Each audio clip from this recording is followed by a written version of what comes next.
Assalamualaikum warahmatullahi wabarakatuh. Salam sejahtera untuk kita semua. Jumpa kembali dengan channel khusus kesehatan Ngobrol Sehat bersama Profesor Delvi Trimunir.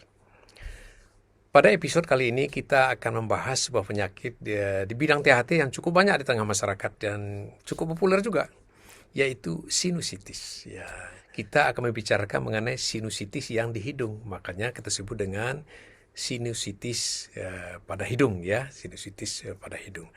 Kalau di kedokteran dikenal dengan rhinosinusitis.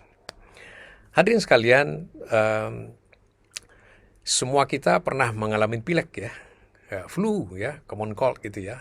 Pasti kita mengalami, dan itu seminggu sembuh sendiri, nggak diobat pun sembuh juga. Paling-paling makan paracetamol aja udah sembuh dia, ya, karena penyebabnya virus. Nah, kadang-kadang karena memang daya tahan tubuh kita ini kurang, dia akan berlanjut terus. Ya, lewat seminggu dia berlanjut itu. Sehingga radangnya juga melibatkan di sinus. Nah, ini sudah mulai radang di sinus, tidak di hidung, hanya di hidung. Nah, ini sudah mulai kita sebut dengan rhinosinusitis yang viral, yang masih virus penyebabnya itu. Tandanya apa? Ingusnya masih jernih, tetapi sinusnya sudah mulai terlibat, ya, mulai di pipi sudah mulai tidak enak gitu. Nah, kadang-kadang lebih dari seminggu, udah 10 hari, nah masih ada juga gejalanya, ya, karena daya tahan tubuh kurang bagus tadi. Nah, muncul itu sinusitis yang disebabkan oleh bakteri. Karena kita tahu virus juga menurunkan daya tahan tubuh kita, sehingga bakteri-bakteri yang ada di hidung kita bisa menginfeksi sinus kita. Nah, muncullah di sana yaitu, ya, sinusitis yang disebabkan oleh bakteri. Tapi ini masih akut, ya, karena masih di bawah 3 bulan. Jadi sinusitis itu bisa disebabkan oleh virus, ya. Gejalanya ingusnya jernih gitu, ya, tapi sudah sinusitis. Nah, biasanya udah 10 hari itu sudah masuk kuman. Tandanya apa? Ingus. Nah, ini yang berlanjut. Perlu diawasin kapan flu itu sudah berubah jadi sinusitis. Yang pertama, kita bahas mengenai sinusitis yang bakterial. Sudah jelas ingusnya berwarna, ya, gitu, ya. Pertama, hidung tersumbat, karena ini memang peradangan, ya.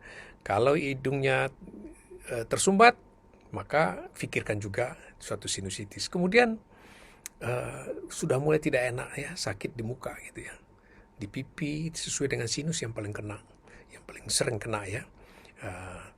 Kemudian sudah mulai terganggu penciuman, ya, berkurang penciuman karena radang bengkak semua, sehingga udara pernapasan kadang-kadang tidak sampai menyentuh saraf-saraf penciuman kita di puncak hidung kita. Sudah mulai dia. Kemudian tentu karena tersumbat hidung, ya, susah bernapas, ya, penciuman kurang, susah bernapas, kemudian sakit di pipi. Nah, ini gejala-gejala sudah menunjukkan suatu sinusitis, tetapi ini masih akut. Tapi biasanya kalau kasus-kasus yang disebabkan oleh virus pertama ini, biasanya sebelum 3 bulan akan bisa sembuh sendiri. Nah, yang kronik rhinosinusitis itu biasanya disebabkan oleh penyebab-penyebab yang permanen di tubuh kita, seperti sekat hidungnya bengkok, atau ada polip gitu, ya, atau struktur hidungnya, ya, karang hidungnya membesar. Itu memang jadi kronis dan itu susah sembuh, ya. Apalagi biasa juga karena alergi, ya, alergi juga bisa memicu sinus yang berkepanjangan. Ini jadi kronis, jadi harus ditanggulangi sesuai dengan penyebabnya.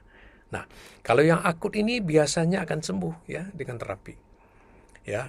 Kalau influenza tanpa terapi pun sembuh itu. Tetapi kalau sudah rhinosinusitis, apalagi yang sudah melibatkan kuman, tandanya apa?